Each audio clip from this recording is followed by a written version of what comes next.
지난주 우리는 로마서 6장을 통해서 우리가 은혜 아래에 있는 사람임을 배웠습니다. 더 이상 우리는 죄의 종이 아닙니다.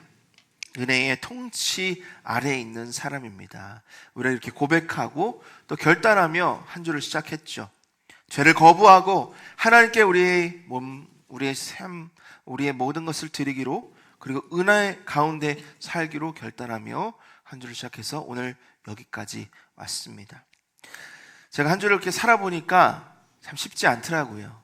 결단하고 또 열심을 내어 살았지만 죄의 모습들 가운데, 유혹과 시험들 가운데 참 고군분투하며 그렇게 열심히 살아서 오늘 이 자리에 이렇게 서게 되었습니다. 하나님의 은혜로 여기까지 왔는데, 여러분들도 마찬가지셨죠? 참 쉽지 않은 한 주를 보내셨을 텐데요. 여러분, 이 싸움은, 이 어려움은 우리만의 이야기가 아닙니다. 사도 바울도 같은 어려움을 겪었어요. 그래서 로마서 7장에서 그는 이렇게 고백을 하는데요. 우리 21절부터 24절까지 한번 쭉 같이 읽겠습니다. 시작. 그러므로 내가 한 법을 깨달았노니 곧 선을 행하기 원하는 나에게 악이 함께 있는 것이로다. 내 속사람으로는 하나님의 법을 즐거워하되 내 지체 속에서 한 다른 법이 내 마음의 법과 싸워 내 지체 속에 있는 죄의 법으로 나를 사로잡는 것을 보는도다. 오라, 나는 곤고한 사람이로다. 이 사망의 몸에서 누가 나를 건져내랴.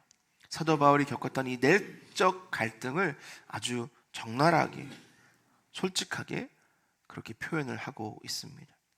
근데 여러분, 이것이 끝이 아니에요. 오늘 우리가 읽은 로마서 8장을 보면 완전히 반전이 일어납니다.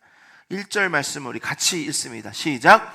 그러므로 이제 그리스도 예수 안에 있는 자에게는 결코 정죄함이 없나니.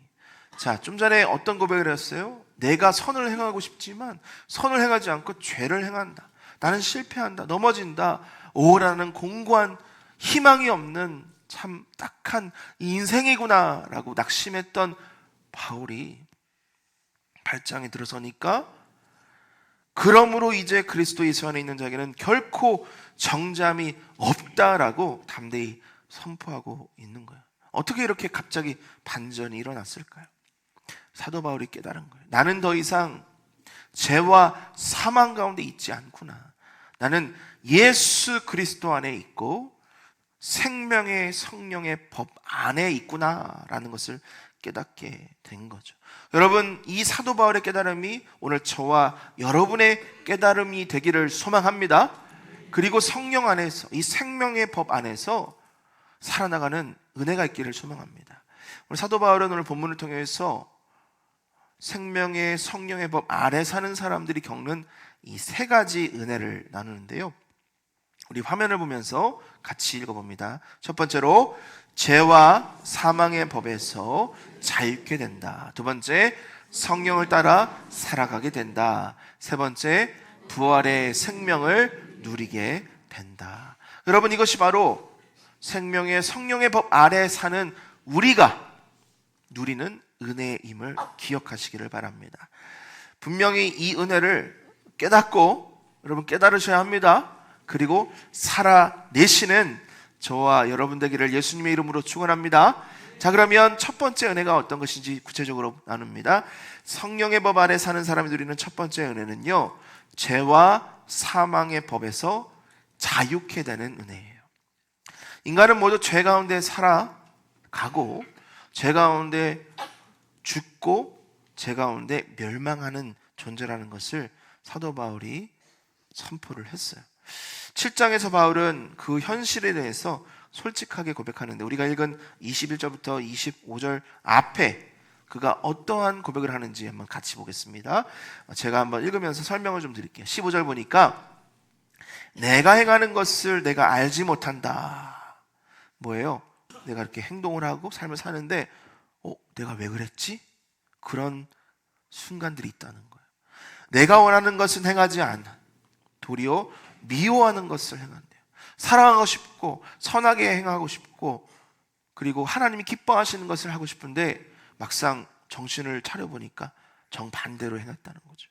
16절, 만일 내가 원하지 않은 그것을 행하면 내가 이로써 율법에 사는 것을 시인하노니. 17절, 이제는 그것을 행하는 자가 내가 아니에요. 뭐예요?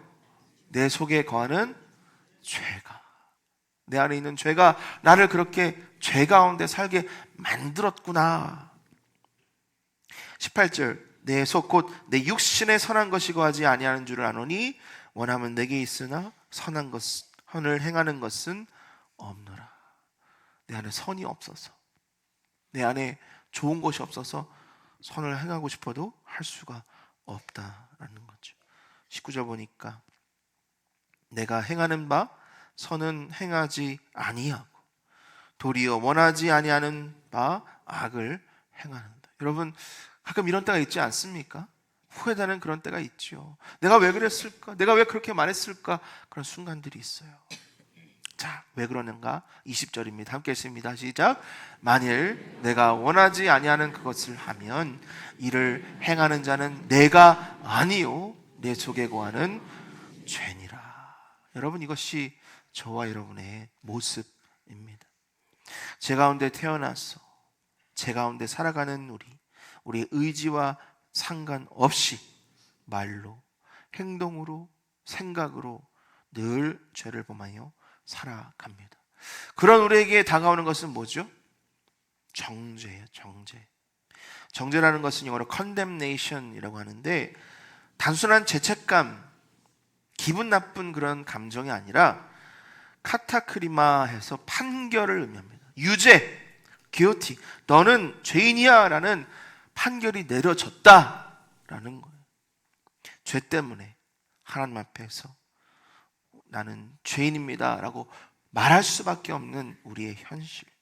그래서 로마서 3장 23절은 이렇게 말합니다. 모든 사람이 죄를 범하였음에 하나님의 영광에 이를 수 있어요? 없어요? 없어요. 모든 사람 한 명도 우리 스스로 하나님의 영광에 이를 수 없는 존재. 로마서 6장 23절, 그래서 죄의 삭은 사망, 죽음. 여러분, 그것이 모든 인간이 겪는 영적 현실입니다.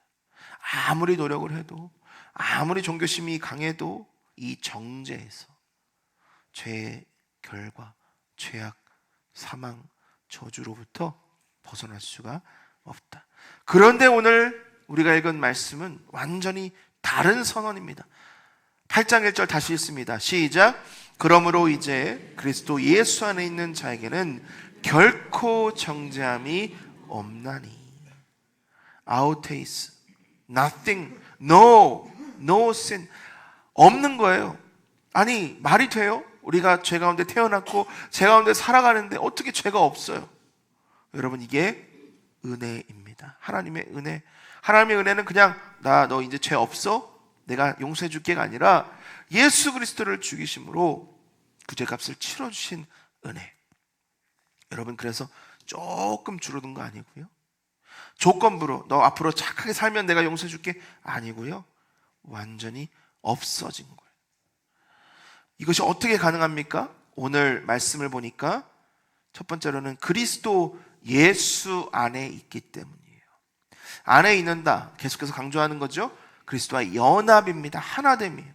우리가 예수 그리스도 안에 있음으로 인하여 예수님의 의가 우리에게 왔고, 우리의 죄는 예수님께로 가서 예수님이 그 죄 때문에 십자가에 죽으신 그 연합, 그 하나됨이 우리 가운데 있기 때문에 우리는 죄를 짓고도 정죄함이 없는 은혜를 받게 된 거예요.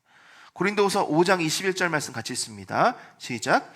하나님이 죄를 알지도 못하신 이를 우리를 대신하여 죄로 삼으신 것은 우리로 하여금 그 안에서 하나님의 의가 되게 하려 하심이라. 우리 화면을 좀 같이 보겠습니다. 두 가지 자세히 보십시오. 첫 번째, 하나님이 죄를 알지도 못하시니, 여러분 누구이십니까? 예수님. 죄가 없으신, 한 번도 죄를 저어보신 적이 없는 분을 우리를 대신하여 죄로 삼으셨대요. 우리의 죄가 예수님께 전가된 거예요. 그러면 죄의 삭은 뭐라고요? 사망. 그래서 예수님 죽으신 거예요. 예수님 죄 때문이 아니라 내 죄가 예수님께 전가되어서. 근데 이게 첫 번째라면 두 번째 또 다른 전가가 있습니다. 우리로 하여금 죄 가운데 있었던, 죄 가운데 태어나서 죄 가운데 살아가는 우리로 하여금 그 안에서, 그가 누구세요? 예수님 안에서 하나님의 의가 되게 하려 하심이라. 예수님의 의가 우리에게 온 거예요. 우리의 죄는 예수님께 갔고 예수님의 의는 우리에게 와서 우리의 사망은 예수님 대신 지셨고 하나님의 의, 거룩하심이 우리에게 와서 우리는 죽음이 아니라 생명을 누리게 되는 맞교환입니다. 익스체인지예요.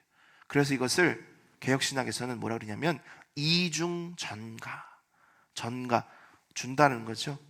근데 이중이에요. 나는 나쁜 것을 드리고 좋은 것은 다시 받고. 여러분 이게 뭐라고요? 은혜예요. 이게 바로 복음입니다. 다 어떻게? 예수 그리스도 안에서 이루어진 놀라운 은혜. 자, 두 번째, 어떻게 그것이 가능한가? 우리는 성령의 법 아래에 있기 때문에. 2절 같이 읽습니다. 시작. 이는 그리스도 예수 안에 있는 생명의 성령의 법이 죄와 사망의 법에서 너를 해방하였습니다. 법이라고 하는 것은 통치, 지배하는 원리입니다. 우리는 다 법 아래에 있어요. 법을 어기면 어떻게 됩니까? 난 자유이니까 법 어기 상관없어? 여러분 그거는 말이 안 돼요. 법 아래에 있으면 법을 지켜야 돼. 법을 어기면 심판을 받는, 벌을 받는 거예요. 그것이 지배력, 통치력입니다. 그런 거잖아요. 그렇죠? 근데 보니까 두 가지 법이 있대요. 첫 번째는 생명의 성령의 법이 있고 또 다른 법은 뭐예요? 죄와 사망의 법. 여러분 우리는 이 두 가지 중에 한 가지 안에 살고 있는 거예요. 죄와 사망의 법은요, 죄를 짓게 만드는 법이에요. 왜? 지배력이니까, 통치력이니까. 죄 가운데 계속 죄를 짓게 만드는, 내 의지와 상관없이. 아까 로마서 7장에서 오호라 나는 공고한 사람이다. 왜? 내 안에 죄가 있고 내가 행하는 것은 내 의지가 아니라 죄 때문에. 여러분 바로 이게 죄와 사망의 법 아래에 있기 때문이에요. 결국 우리를 죽음으로 끌고 가는 그 힘, 바로 그것이 죄와 사망의 법입니다. 이 법은 우리를 계속 끌어내려요. 아무리 결심해도 다시 죄로 돌아가게 하는 힘으로 끌어내려요. 계속해서 끌어내리면 우리 어디 가는 거예요? 지옥 가는 거잖아요. 그렇죠? 근데 여러분 이 중력과도 같은, 우리가 아무리 점프를 해도 다시 떨어지는 이 중력과도 같은 이 죄와 사망의 법이 우리에게 있었는데 우리는 또 다른 법 가운데 이제 살게 되는 게 뭐예요? 생명의 성령의 법. 중력은 아래로 끌어당기는 힘, 죄와 사망을 아래로 끌어당기는 힘이라면 이 생명의 성령의 법, 우리를 끌어올리는 힘이에요. 우리가 끌어올려지면 어디로 가는 거예요? 천국 가는 거예요. 하나님이 계신 저 하늘나라로 가는 거예요. 그렇죠? 그래서 예수님이 승천 올라가셨잖아요. 우리도 예수님처럼 올라갈 수 있는데 내가 잘해서 아니고 내가 의로서 아니고 생명의 성령의 법 우리를 끌어올리시기 때문에, 성령으로 생명으로 우리를 올려주시기 때문에 가능한 거예요. 이 생명의 성령의 법은 우리를 살리고 자유케 하는 힘입니다. 여러분 보통 웬만한 비행기가 무게가 얼마나 되는지 아세요? 저도 몰랐거든요. 근데 찾아보니까 400에서 500톤 정도가 된대요. 엄청난 무게예요. 그렇게 엄청난 무게를 가진 비행기가 땅에서 다닙니까? 하늘을 날잖아요. 그렇게 무거운 중력은요, 무거운 무거울수록 더 센 힘으로 끌어당기는 거예요. 400톤, 500톤이 되는 그 거대한 쇳덩어리가 날 수 있는 것은 어마어마한 중력을 잃은 또 다른 힘이 있다는 거죠. 그걸 뭐라 그래요? 양력이라. 양력, 뜨는 힘. 중력보다 양력이 훨씬 세니까 비행기가 하늘을 날 수 있는 거예요. 여러분 아무리 죄와 사망의 법이 우리를 끌어당긴다 하더라도 우리를 살리시는 생명의 성령의 우리를 끌어올리는 힘이 훨씬 더 세기 때문에 우리는 죄로부터 자유케 됨을 믿습니다. 이거 우리는 이 힘을 믿어야 되는 거예요. 이 힘을 정말 붙들어야 하는 거예요. 안 그러면 계속 끌어당기는 힘으로 인해 지칠 수밖에 없고 실패할 수밖에 없고 죄를 질 수밖에 없는 거예요. 여러분, 우리는 어느 법 아래에 있다고요? 성령의 법 안에 있음을 기억해야 합니다. 바울은 그것을 해방되었다라고 표현해요. 엘류테레오, 노예를 자유케 풀어주다, 완전히 자유케 된다. 이것이 바로 오늘 우리가 누리는 성령의 법의 은혜입니다. 그럼에도 불구하고 사탄은 우리를 계속 정죄합니다. 요한계시록 12장 10절을 보니까 사탄은 우리를 밤낮으로 참소하는 자라고 해요. 뭐냐면 너 죄인이잖아, 너 또 죄졌잖아, 넌 부족해, 넌 하나님의 은혜를 받을 자격이 없어, 이러면서 밤낮 우리를 괴롭히는 거거든요. 이미 우리는 생명의 성령의 법 아래 있음에도 불구하고 원수마귀는 우리를 계속해서 끌어내려고, 어떻게든 유혹해서 거기서부터 벗어나게 하려고 하는 거예요. 여러분, 들어야 될까요? 안 돼요. 들으면 안 돼요. 왜? 우리는 더 이상 죄와 사망의 법 아래 있지 않기 때문에. 우리는 성령의 음성에 귀 기울이며 성령의 법 아래 살아가는 존재가 되어야 하는 거예요. 여러분, 이 싸움을 어떻게 싸워야겠습니까? 우리의 노력으로 하는 거 아닙니다. 말씀으로, 성령으로, 믿음으로 싸우는 거예요. 더 이상 정죄받지 않고 이미 의롭다 하신 받은 존재임을 기억하고 이 은혜 가운데 살아가야 하는 거예요. 여러분, 이 은혜를 누가 주셨습니까? 우리 하나님께서 주셨어요. 내가 한 거 아니에요. 바로 바울의 고백 3절 말씀 같이 있습니다. 시작.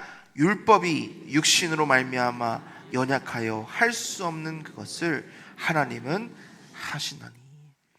우리는 연약해요. 할 수 없어요. 여러분, 우리 스스로 할 수 있다고 하면 오산입니다. 근데 누가 하셨어요? 하나님이 하셨어요. 하나님이 하실 수 있으셔서, 하나님이 하셨고 하나님이 작정하셔서 우리를 살려주신 거예요. 그래서 여러분, 우리는 이 성령의 법을 붙들어야 합니다.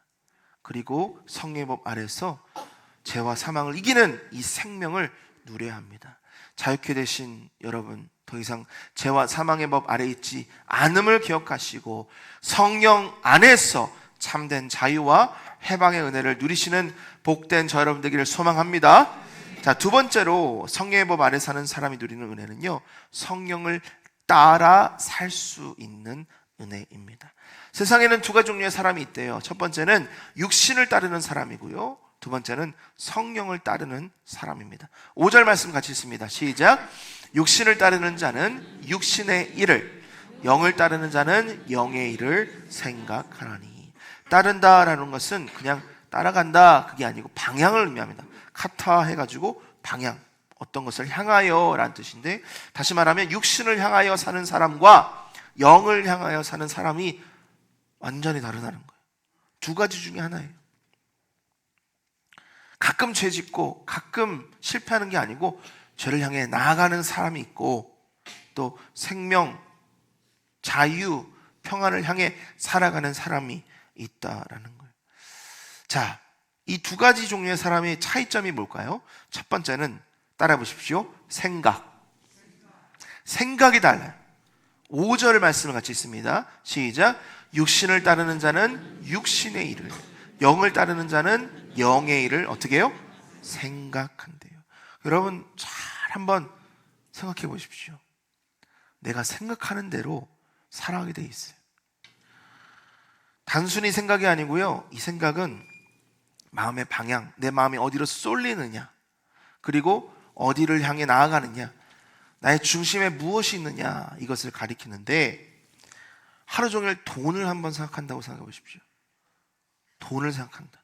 내 마음에 돈이 갇혀다. 여러분, 그 사람의 결말은 어떻겠습니까? 행복할까요? 행복하지 못해요. 왜? 돈만 생각하면 다른 사람들이 보이거든요. 비교하게 되고요, 불안해요. 그리고 어떻게 하면 돈을 많이 벌까 고민하다 보면 사람이 사람으로 안 보여요. 얼마나 불행한 삶입니까? 어떤 사람은 사람과의 관계를 마음속에 가득 갖고 생각하는 사람이 있어요. 왜 저 사람은 나를 미워할까? 왜 저 사람은 나를 인정하지 않을까? 왜 저 사람은 나를 무시할까? 그런 생각이 우리의 마음에 가득하면 남는 것은 상처, 분노, 비교 이런 것들이 있는 거예요. 이것이 바로 육신의 생각입니다. 반대로 어떤 사람은 말씀을 붙들어요. 하나님 주신 말씀, 하나님 주신 약속. 하나님은 나를 사랑하신다. 내가 비록 실패하고 넘어져도 하나님 나를 사랑하신다. 이런 생각이 쌓이면 우리 안에 뭐가 있을까요? 평안이 있고 자유가 있고 소망이 있는 거예요. 여러분, 육신을 따르는 사람과 영을 따르는 사람의 생각이 이렇게 다릅니다. 한번 우리 스스로의 삶을 돌아보길 원합니다. 나는 어떠한 생각을 가지고 하루를 살아가는가? 두 번째 차이점은 뭐냐면 열매예요. 이건 더 분명한 차이점인데 6절 말씀을 같이 읽습니다. 시작. 육신의 생각은 사망이요 영의 생각은 생명과 평안이니라. 사망은 육신적인 사망뿐만 아니라 하나님과의 관계가 완전 단절된 영적인 분리를 의미합니다. 생명이 없어요. 왜? 하나님이 생명이신데 하나님과 멀어지면 사망이 있는 거잖아요. 육신의 생각은 결국 하나님 없이 살아가는 삶의 모습입니다. 그런 사람들 많죠. 하나님 믿지 않고 하나님과 아무런 관계 없이 살아가는 사람들. 우리는 아니죠. 그럼 큰일 납니다. 근데 그렇게 살아가는 사람들이 참 많이 있잖아요. 7절을 보니까 그렇게 살면 어떻게 되느냐? 육신의 생각은 하나님과 뭐가 된다고요? 원수가 된대요.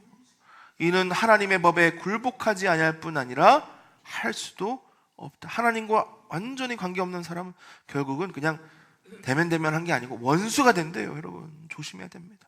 하나님의 법에 굴복하지 않는데 하나님의 말씀 아무런 상관이 없고요. 순종할 마음도 없고 듣고 싶지도 않은 거예요. 결국은 할 수도 없는 존재라는 거죠. 여러분, 이것을 개혁주의 신학에서는 전적 타락이라고 합니다. 우리 영이 완전히 제로예요. 제로. 아무것도 없는 거예요. 능력도 없어요. 돌이킬 수 있는 의지도 안 생겨. 우리는 완전히 타락한 존재. 바로 그것이 육신의 생각을 갖고 육신을 따라가는 삶의 모습입니다. 그래서 결국 8절을 보니까 이렇게 끝이 나는데 함께 읽습니다. 시작. 육신에 있는 자들은 하나님을 기쁘시게 할 수 없느니라. 여러분, 이게 얼마나 무서운 말씀인지 아십니까? 우리는 왜 창조됐습니까? 하나님을 영화롭게 하기 위해서. 다시 말하면 하나님을 기쁘시게 하기 위해서. 근데 보니까 육신을 따라 사는 사람은요, 하나님을 기쁘시게 할 수 없대요. 목적이 없는 거예요. 존재의 목적을 상실해버린 거예요. 얼마나 안타까운 삶입니까? 하나님이 우리를 볼 때 우리를 통해서 영광 받으시고 기뻐하시는 인생이 되어야 되지 않겠습니까? 근데 우리를 볼 때 마음만 아프신 거예요. 답답하신 거예요. 그러면 얼마나 그 인생이 참 안타깝고 억울한 인생이 되겠습니까? 반대로 영을 따르는 사람, 그 사람의 열매는요, 6절 보니까 뭐예요? 생명과 평안이래요. 그리고 완전히 반대니까요, 하나님과 원수가 아니라 하나님과 한편이 되는 거예요. 하나님과 하나가 되는 거예요. 하나님, 나의 하나님이 되고 나는 하나님의 자녀가 되는 거예요. 결국 하나님의 말씀을 순종하고 하나님의 마음을 기쁘시게 하는, 하나님이 참 자랑스러워 하시는 그런 사람이 되는 거예요. 여러분은 육신을 따라 사는 사람이십니까? 아니면 영을 따라 사는 사람이십니까? 여러분, 이 질문에 올바른 답을 하기 위해서는 한 가지를 체크해 봐야 합니다. 뭐냐면 내 안에 성령이 계시는가? 말씀을 보니까 내 안에 성령이 계시면 나는 영을 따라 사는 사람이에요. 내가 노력할 필요 없어요. 왜? 내 안에 성령이 계시니까. 자, 말씀을 봅니다. 9절 말씀입니다. 시작. 만일 너희 속에 하나님의 영이 거하시면 너희가 육신에 있지 아니하고 영에 있나니 누구든지 그리스도의 영이 없으면 그리스도의 사람이 아니라. 자, 내 속에 하나님의 영이 계세요. 그러면 육신에 있대요, 없대요? 없대요. 여러분, 내가 하나님의 영을 따르는 사람이 되고자 노력할 필요가 없어요. 왜? 내 안에 영이 이미 계시면 그 영으로 말미암아 우리는 그렇게 살아갈 수가 있는 거예요. 우리가 할 것은 다른 게 아닙니다. 하나님의 영이 나를 이끄실 수 있도록 따라가는, 이게 키포인트입니다. 내가 주도하는 인생이 아니라 내 안에 계신 성령 하나님을 따라가는 인생. 여러분, 하나님이 나의 구주 맞으십니까? 목소리가 작으십니다. 하나님이 나의 구주 맞으십니까? 그러면 성령을 따라 사십시오. 왜? 하나님 나의 구주신데, 나의 구원자여 주인이신데 내가 왕되면 안 되잖아요.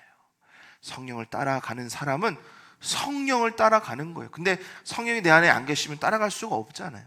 성령이 내 안에 계심으로 나는 영을 따라가는 거예요. 에스겔 36장 27절 말씀도 있습니다. 시작. 또 내 영을 너희 속에 두어 너희로 내 율례를 행하게 하리니 너희가 내 규례를 지켜 행할지라. 하나님의 말씀을 지키기 위해서는 내가 열심히 노력하는 게 아니고요, 내 영, 하나님의 영, 성령이 우리 속에 계신지, 강권적으로 역사하고 계신지를 체크하면 되는 거예요. 성령이 우리 안에 계시면 생각이 바뀝니다. 방향이 바뀝니다. 삶이 바뀌는 거예요. 그래서 주석가 더글라스 문은 이렇게 말합니다. 성령을 따르는 삶의 핵심은 외적인 행위 이전에 내적인 지향점의 변화에, 다시 말하면 겉모습은 어떠하든지 성령이 내 안에 계시면 내 속사람이 변하기 시작한다는 거예요.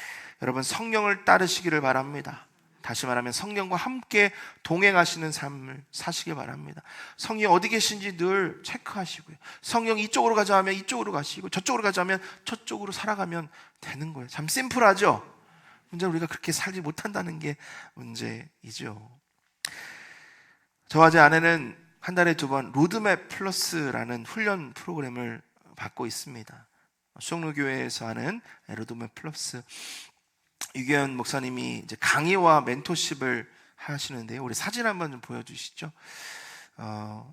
우리 목사님들은 이규현 목사님, 그리고 사모님들은 이규현 목사님 사모님이 이제 멘토십을 해주셔서 참 많은 가르침을 받고 있습니다. 로드맵이라고 하는 것은 계획, 방향 이런 건데요, 저희 목회의 계획과 방향들을 다시 재점검해 볼 수 있는 귀한 시간이에요.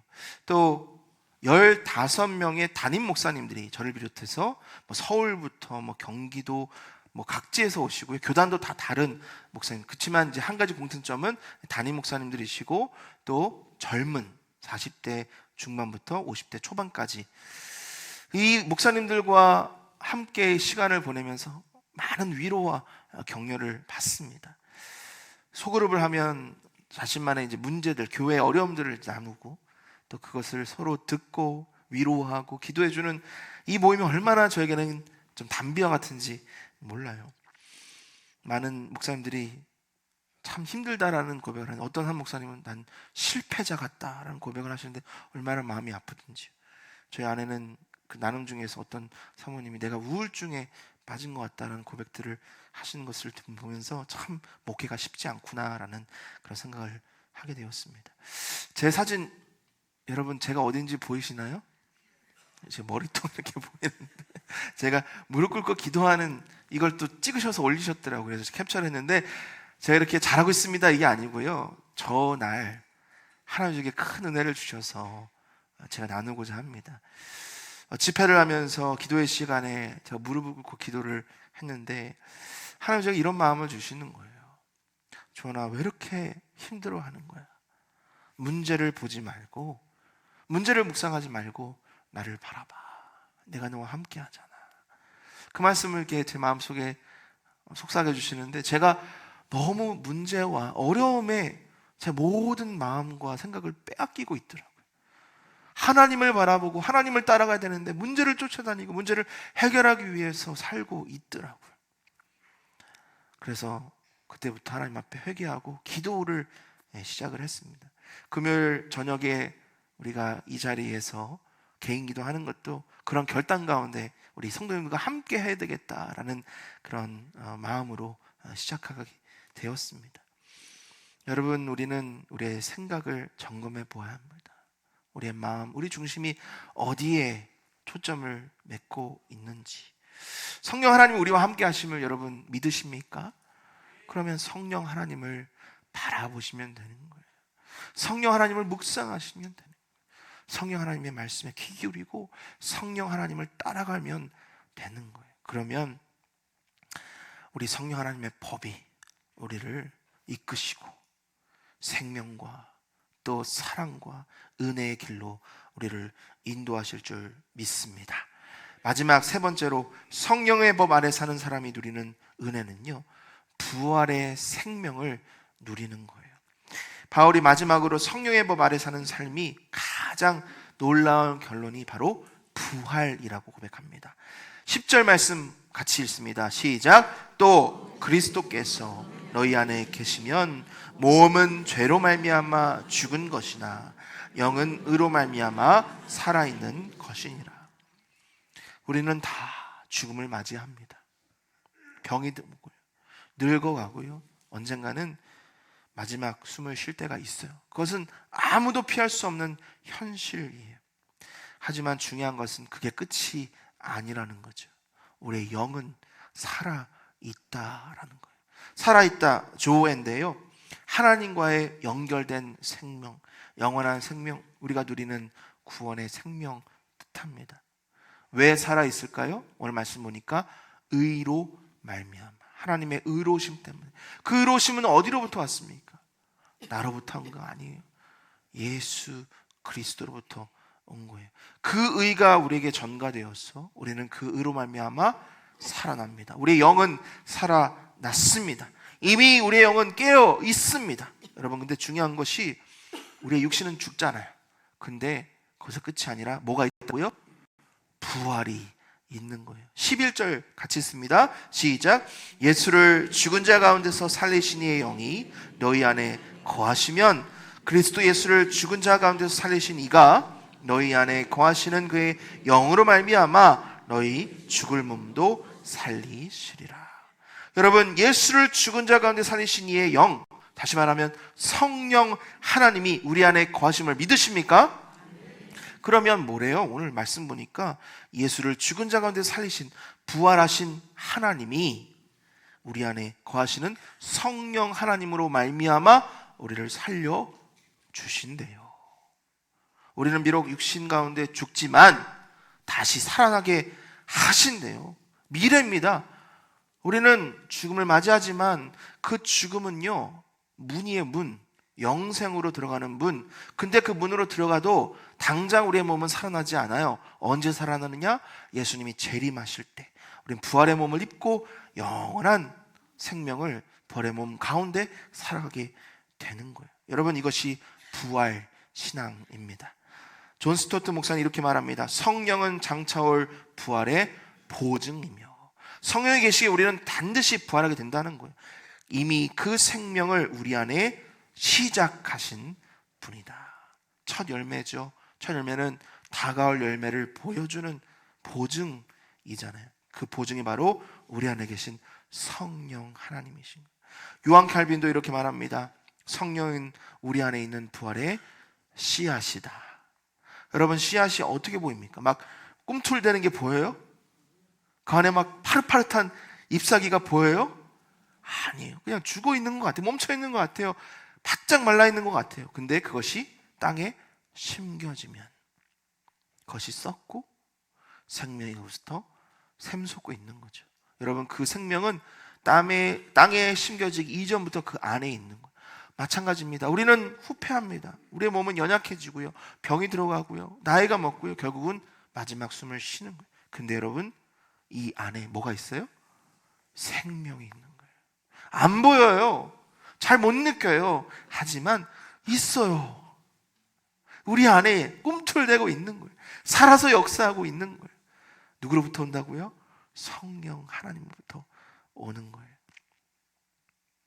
약하지만, 힘이 들지만, 어렵지만, 때로는 좌절하고 실패하고 눈물 찢지만 부활의 생명이 내 안에 계신 성령 하나님으로 말미암아 이미 시작되었으면 여러분 믿고 선포하시기를 바랍니다.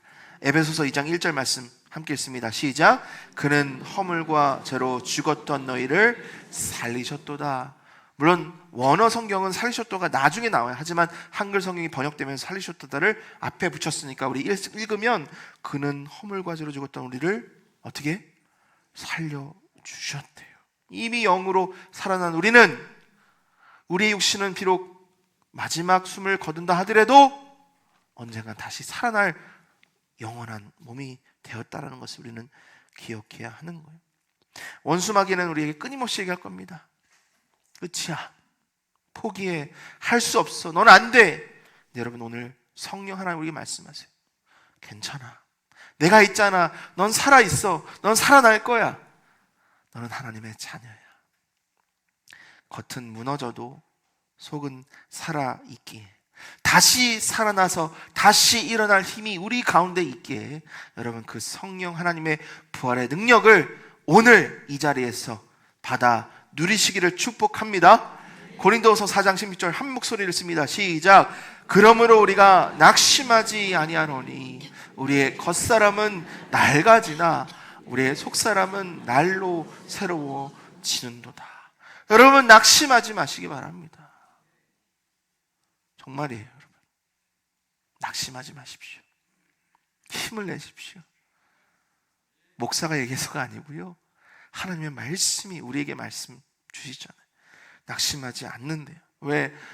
우리 겉은 쇠퇴하지만, 낡아지지만, 후패하지만 우리 속사람은 성령 하나님으로 말미암아 날마다 평안과 기쁨으로 새로워지기 때문입니다.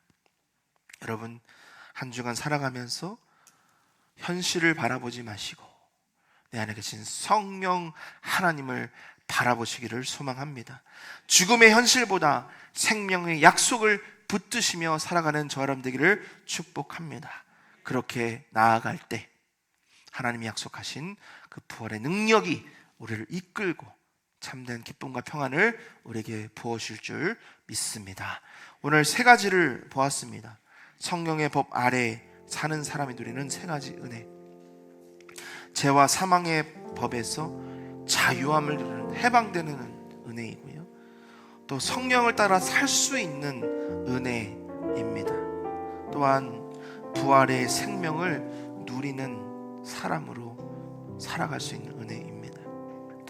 여러분, 우리가 이렇게 믿고 깨닫고 오늘 하루를 시작하며 예배당을 나갈 때 그 즉시 우리에게는 유혹과 시험이 찾아올 거예요. 그 즉시 우리의 마음을 빼앗으려고 원수마귀가 온갖 힘을 다할 거예요. 은혜 받고 돌아갔는데 그 은혜가 깨지는 일들이 바로 일어나게 될 거예요. 그것이 우리의 삶입니다. 그것이 우리가 마주하는 현실이에요. 하지만 오늘 말씀, 하나님 주신 약속의 말씀은 다르게 얘기해요. 우리는 정죄받지 않는 사람이고요, 나는 성령의 인도하심을 받는 사람이고요, 우리는 부활의 생명을 가진 사람입니다. 이 고백 위에 서시는 저와 여러분 되기를 소망합니다. 우리 함께 서죠. 함께 손 붙잡고 이 고백 위에 서죠.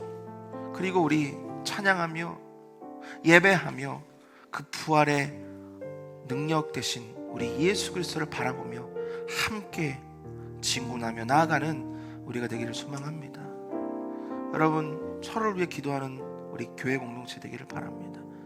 나는 괜찮다 하더라도 지금 누군가는 죄와 사망 가운데 쓰러지고 눈물 짓고 있는 우리 성도님들 계실 거고 우리 가족 식구들 계실 거니까 우리 기도하며 성령 하나님 우리 가운데 좌정하여 주시고 우리 가운데 역사하여 주시고 우리를 이끌어 주시옵소서.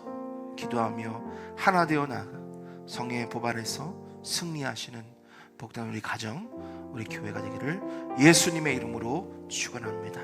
우리 자리에서 일어나셔서 주신 말씀 마음에 새기며 찬양하며 나아갑니다. 오늘 이곳에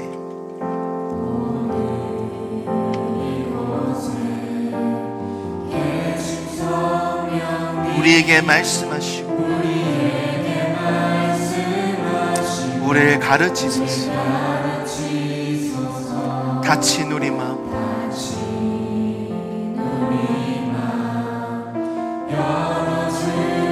주의 빛으로 밝혀 우리를 인도하여 주시옵소서. 다시 한번 처음부터 오늘 이곳에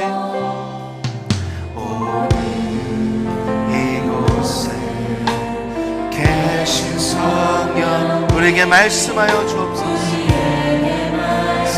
말씀하시고 우리를 가르치소서. 다친 우리 마음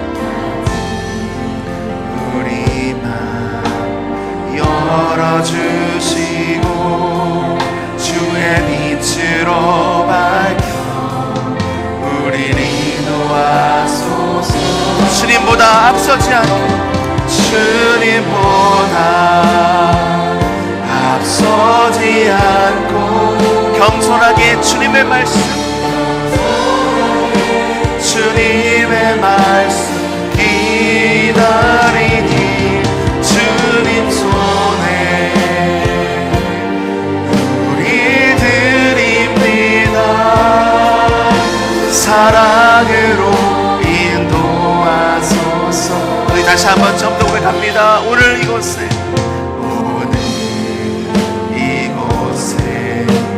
계신 성령이 우리에게 말씀하시고 우리를 가르치소서. 다시 우리 마음 열어주시고 주의 빛으로 밝혀 우리를 인도하소서. 우리 간절히 고백합니다. 주님보다 앞서지 않고 겸손하게 주님의 말씀 기다리니 주님 손에 우리를 드립니다. 사랑으로 인도하소서. 창조하신 모습, 창조하신 모습 떠난 우리를 예수님답게 빚으소서. 주님보다 앞서지 않고 겸손하게 주님의 말씀 기다리니 주님 보내 우리 드립니다. 사랑으로 인도하소서. 주님보다 앞서지 않고 주님보다 앞서지 않고 겸손하게 주님의 말씀 기다리니 주님 손에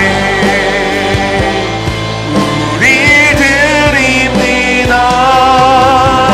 사랑으로 인도하소서.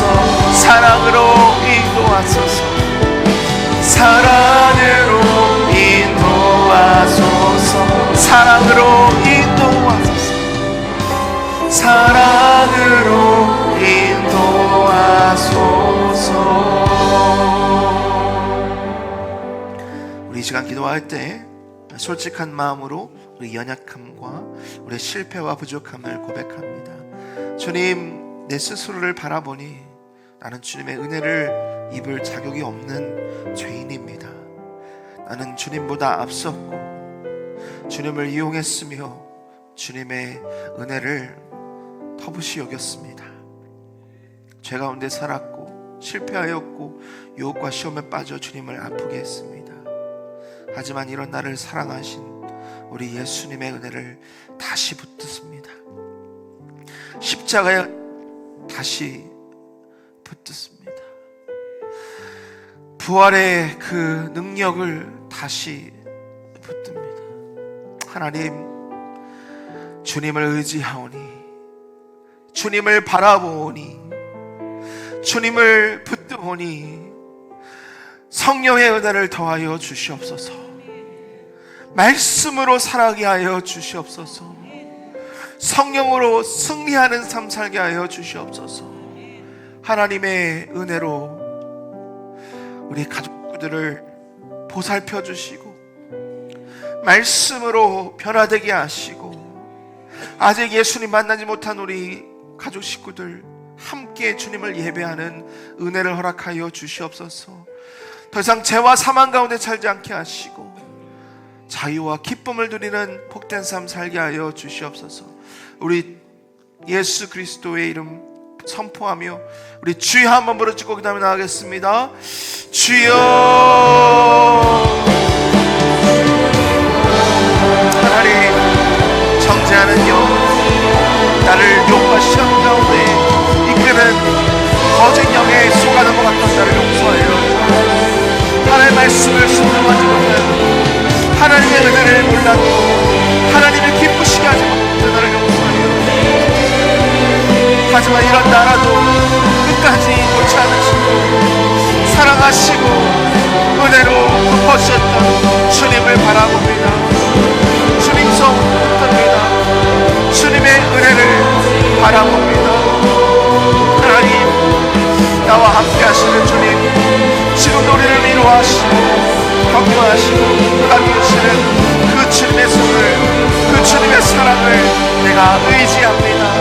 하나님, 내 인생, 내 삶, 내 것이 아니라 나와 함께 하시는 우리 주님 앞에 드리게 하여 주시옵소서. 하나님, 나를 창조하셨고 나를 인도하셨고 나를 이끌어주시는 주님 앞에 내 삶을 드립니다. 주님, 용서하여 주시옵소서. 주님, 은혜로 나와 함께하여 주시옵소서. 주님 바라보며 주님 의지하며 주님 안에서 생명으로 승리로 살아나가는 우리가 되게 하여 주옵소서. 주님, 아직 예수님 만나지 못한 우리 식구들 용서하시고 붙드시고 거한 가운데 이끌어 주시옵소서. 은혜의 하나님 아버지, 우리를 정죄 아래 두지 아니하시고 예수 그리스도 안에서 자유케 하심에 감사합니다. 여전히 우리는 연약합니다. 상황 안에서 낙심합니다. 주 앞에서 흔들리지만 오늘 말씀을 통해서 더 이상 죄와 사망의 법 아래 있는 자가 아니라 성령의 법 아래 있음을 믿게 하심에 감사합니다. 주님, 결단합니다. 정죄의 생각을 거절하게 하여 주옵소서. 육신의 생각을 따르지 않게 하여 주옵소서. 성령의 인도하심을 택하게 하여 주시옵소서. 우리의 생각과 말과 행동 모든 것이 주님 은혜 입은 자답게 생명과 평안을 열매 맺는 복된 삶 살게 하여 주시옵소서. 하나님, 어떤 상황 가운데서도 낙심치 않게 하시고 성령 안에서 승리하며 기쁨과 그 은혜를 누리며 나누게 하여 주옵소서. 이 시간 간절히 기도합니다. 우리 가족 식구들 가운데 아직 예수님의 그 은혜를 잊지 못한, 그 은혜를 아직 깨닫지 못한 우리 가족 식구들 불쌍히 여겨주시고 은혜로 나오게 하시고 예수 그리스도 믿고 고백하여 구원의 그 생명의 부활의 은혜를 함께 경험하는 우리 가족 식구들 되게 하여 주시옵소서. 하나님, 세상을 바라보면 얼마나 답답합니까? 반목과 싸움과 전쟁과 그 저주가 끊이지 않는 이 세상 가운데서 우리를 자유케 하신 부활의 능력 되신 예수 그리스도의 복음으로 기적으로 하나 되고 회복되고 변화되는 우리 가정과 이 나라와 민족 온 세계 열방이 되게 하여 주시옵소서. 우리 육신의 연약함을 아시오니 회복시켜 주시고 치유하게 하여 주시고 물질의 복 하나님이 허락하셔서 나누고 또 그 은혜를 흘려보내는 우리 모든 성도들 다 되게 하여 주시옵소서. 예수 그리스도의 이름으로 축복하며 기도합나이다.